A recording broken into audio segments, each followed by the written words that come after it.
Deu ruim, hein? Azedou pra nós. Era isso que vocês queriam? Os portugueses fora, os alemães fora, Real Madrid, Manchester City de um lado, Derby de la Madonnina do outro, com Milan e Inter de Milão. Era isso que vocês queriam? Sabe o que é pior? Não vamos ter o voo da águia aqui em Milão. Não vamos também ter gente pelada, como foi prometido pra mim nas redes sociais, em Istambul. Não vamos ter o nu em Istambul. Quem não faz ideia do que eu tô falando vai ter que dar um pulo lá no meu Instagram. Mas não vamos ter nada disso, cara. E nem sei se vamos ter a minha presença, tá? É isso que vocês queriam? Azedou, gente. Mas nem tudo foi ruim. Nem tudo foi ruim. Ó, vamos falar bastante do empate da Inter de Milão nesse estádio aqui por 3-3 com o Benfica no vídeo de hoje. Vamos falar também um pouco do Bayern de Munique e Manchester City. Não vi o jogo, tá? Porque estava exatamente aqui nessa posição, exatamente aqui, assistindo essa partida. Então eu só vi os melhores momentos de Bayern de Munique e Manchester City 1-1, e também vi os gols, vi as estatísticas, enfim. Vamos comentar um pouquinho até sobre o que eu espero do Bayern de Munique a partir de agora. Mas antes disso, até pelo momento aqui delicado que estou passando, quero o like de vocês, quero também a opinião de vocês sobre as semifinais já definidas nesse vídeo aqui e também sobre o que aconteceu na partida de hoje e lá na Baviera, tá? Quem não é inscrito, faz favor. Demorou. Ó, seguinte, meus caros. Inter de Milão 3, Benfica 3. Foi uma noite especial que vivemos aqui, tá bom? Em termos de torcida, em termos de ambiente, em termos de atmosfera, mais de 75 mil torcedores nessas arquibancadas. Só para vocês terem uma ideia, a renda do jogo bateu 8 milhões e 200 mil euros. Dá para comprar até um jogador, hein? Dá para comprar só com a renda dessa noite aqui. E é óbvio que a torcida da Inter de Milão estava ansiosa depois da classificação do Milan para essa semifinal. Primeiro, por voltar a uma semifinal de Champions depois de 13 anos. E segundo, por encontrar o seu maior rival, o derby da cidade, em uma semifinal de Champions. Isso não é inédito, mas é importante, é emblemático nesse momento do futebol italiano que faz tanto tempo que não chega.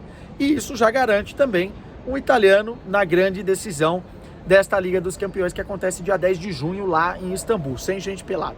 Sem gente pelada, infelizmente, aí é outra história. Ou vai ter também, não sei. Cada um é cada um.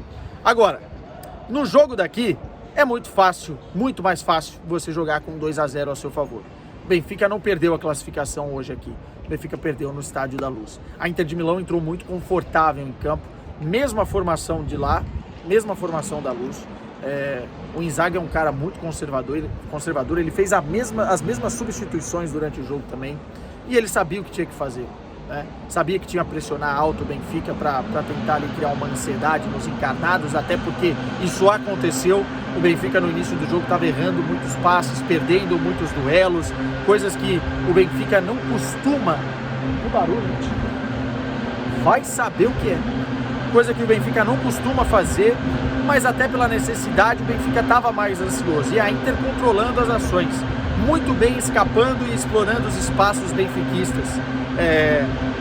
Acho que a Inter entrou sabendo exatamente o que tinha que fazer e o Benfica entrou querendo entender o jogo, até para saber como iria explorar uma defesa que parece impenetrável, né? Se a gente olhar o 3-3 no placar é outra história, mas a Inter só tinha levado 7 gols nessa Liga dos Campeões em 9 partidas.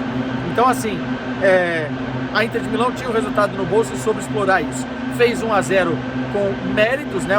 Uma escapada muito boa do Barella pelo lado direito do ataque, deixou o Grimaldo para trás, deixou o Chiquinho no chão e fez um golaço. Depois o jogo meio que amenizou, né? Ainda com a vantagem de 3-0 no agregado.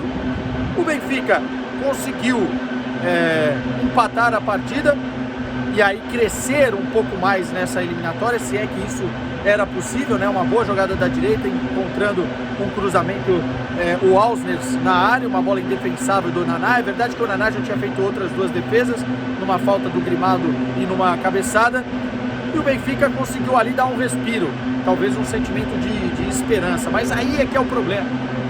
Quanto mais expectativa e esperança, maior a queda. No segundo tempo, o Roger Schmidt colocou o David Neres, e aí eu vou falar a grande questão.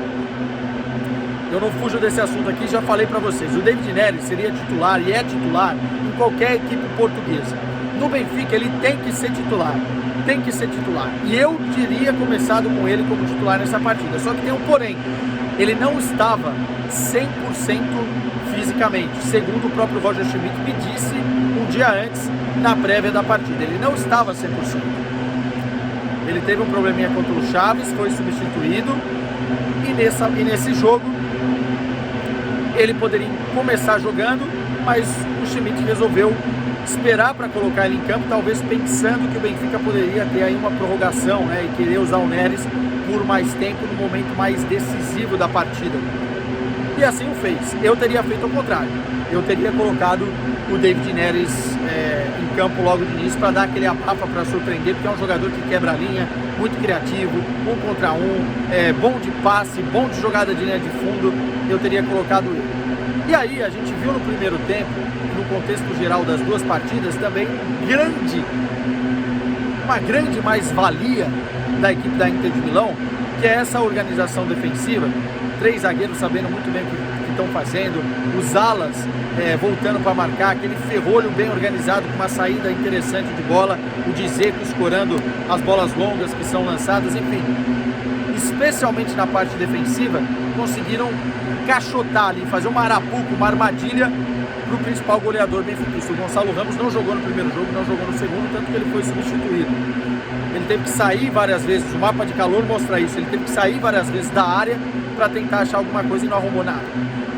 A Inter de Milão com isso, dona do jogo, com a torcida inflamada, faz o 2-1 com o Lautaro Martinez, faz o 3-1 com o Correia e aí a coisa já era. O Benfica ainda guerreiro no abafa consegue fazer o 3-2 com o Antônio Silva. Depois eu não vi mais, porque eu fui para as zonas de entrevistas rápidas, mas o Musa faz o 3-3.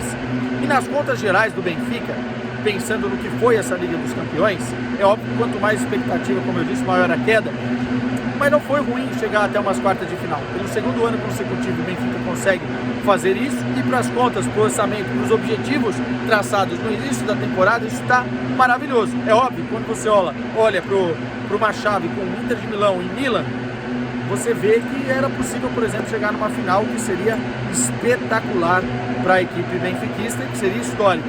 Então talvez essa seja a grande frustração na Champions. Mas o empate por 3-3 e a maneira que o Benfica tentou reagir é importante nas contas do Benfica até o final da temporada.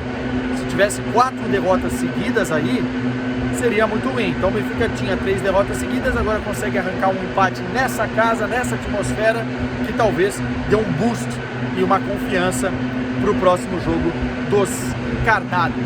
Benfica está eliminado, a Inter de Milão volta a uma semifinal, de Liga dos Campeões depois de 13 anos e reencontra o Milan, que depois de 16 anos também volta a esse palco.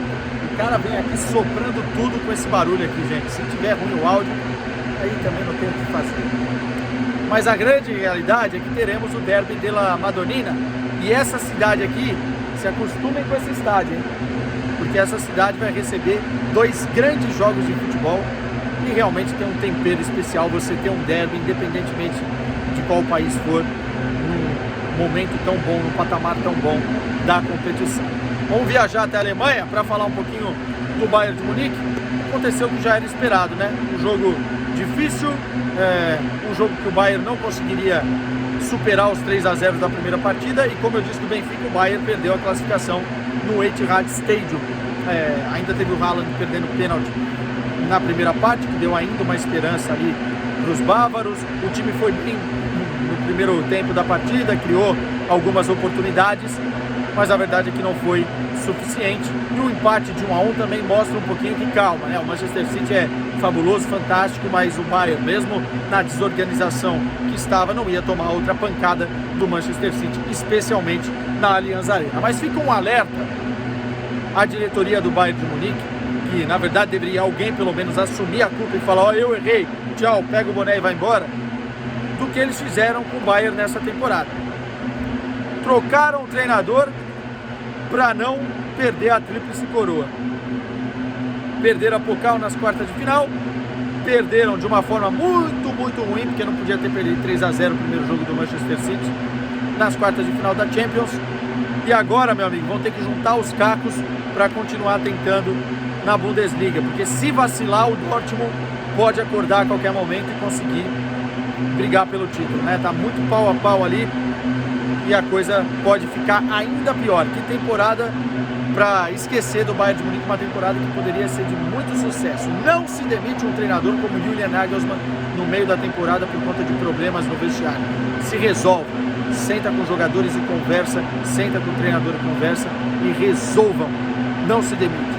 Thomas Tuchel agora vai ter que preparar e já pensar na próxima temporada. E fica uma lição aos grandes clubes, que mesmo você tendo um dos melhores plantéis da Europa, mesmo você tendo uma camisa pesadíssima, uma torcida fantástica, se você fizer tudo errado nos bastidores, vai azedar o Schnitzel. E azedou. Meus caros, beijo pra vocês. Vou pegar um avião às 5h30 da manhã aqui pro Porto e vamos ver como é que fica essas semifinais da Liga dos Campeões. Manchester City, Real Madrid, Inter de Milão e Milan. Façam suas apostas, porque em maio tem mais Champions. Amanhã talvez tenha vídeo, ou talvez não. Estou muito. Tchau.